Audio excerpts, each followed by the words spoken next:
People are always asking me what's important in your home purchase process. Okay, so probably the most important thing, other than, writing a strong enough contract to win, is how to function during the inspection period. And there's a lot of pressure to waive remediations, but regardless, there are 5 inspection items that have to be done in my personal opinion. And today I'm going to tell you why. My name is Nancy Chu. I am a realtor here in Northern New Jersey, and in my 19 years, I have sold over $500 million of real estate. Okay, item number 1. This is an absolute must, especially if you are purchasing a property here in New Jersey. A lot of our homes are a little bit older. And we have homes that are hundreds of years old, to be honest. So these are things that are super important to look at. And the first thing is going to be your wood destroying insect report. That's going to be looking for termites, carpenter bees, carpenter ants, wood boring beetles, things like that. A clear wood destroying insect report is actually really important for you getting your mortgage. A lot of mortgage companies will ask to see a clear WDI report, and you cannot get your mortgage unless you show them one. So that is one inspection that I will never give up, and I will always ask the seller to remediate regardless. Number 2, a tank sweep. So a tank sweep is basically a situation where someone who is certified in doing this takes a very large metal detector and sweeps the property that you're purchasing. This is important because a lot of the homes that we see now may have been built over, say, previous land on which there was a farmhouse. And before, many, many years ago, people were allowed to take their fuel tanks for oil that they would use oil to heat their homes, and they would bury these tanks underground. And then when they decided they were done with the tank, they would often just abandon the tank. So I would tell you that 1 out of every 10 tank sweeps does result in some sort of abnormal reading. So my instinct is that, yes, you never walk away from the tank sweep, because I never want to be responsible for having to deal with an underground fuel storage tank that could have been leaking for years. Whether it's been abandoned or whether it's been properly decommissioned, doesn't matter. You never know with these things. So I definitely want to do the tank sweep, and I want to make sure the seller is responsible for that. Number 3, a sewer scope. The big joke that I have for the sewer scope is it's like giving a house a colonoscopy. You're basically sending a camera down through the house so that you're looking at the condition of the sewer line from the house all the way to the street where it hits the town sewer.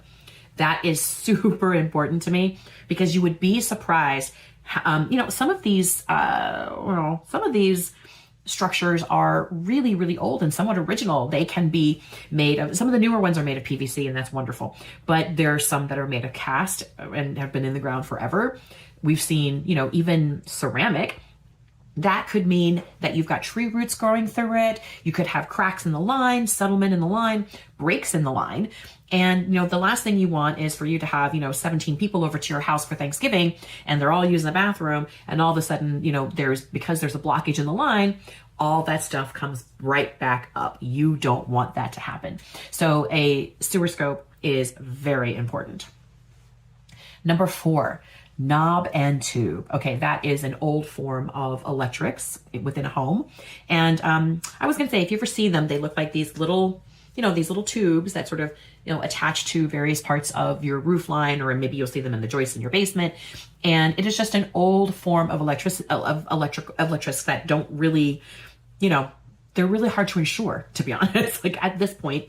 And this is not to say that we don't find live knob and tube in homes. We do. They've been working forever and ever, and they've been, some of them have been working actively for decades, but that doesn't mean that it is a good thing for your home and should at this point be removed, and modern electrics should be put in. Last but not least, number 5, and for me, that is radon. Okay. Radon is a colorless, odorless gas. It doesn't really do a whole heck of a lot if it's, just floating around in the air, which it does. But it comes from the breakdown of radioactive material within the ground. And so what happens is, as it breaks down in the ground, radon sort of comes up out of the ground. And sometimes, especially if your house is really well insulated, that's actually the biggest challenge. If your house is really well insulated, it might get trapped, especially in your basement. And there have been studies that have proven that radon does cause long-term, health concerns, cancers, etc. And especially if you live in a very rocky part of the state. A lot of those rocks that are in the ground, the granite, that is what breaks down and produces radon readings. Okay, so it's very important to have a radon inspection to see what levels, and there's levels that are acceptable and then levels that are not. And of course, if I find it, I would prefer my seller to put in a radon remediation system, which is essentially a fan that sort of blows radon out of your house. Okay. All right, so these are the things that I think should not be let go of. This is not to say that you might not choose to take on the cost of this yourself. But regardless of whether you choose to remediate yourself or ask the seller to remediate, they are certainly things that you should not give up on the inspection. You must do this inspection, even if it's for your informational purposes only. All right, guys, thank you so much. Please, please, please, if you find our videos are of use, like, comment, subscribe so that we can continue to reach more people with hopefully information that they can use as they continue in their real estate journey in life and hopefully with us. All right, talk to you guys next week.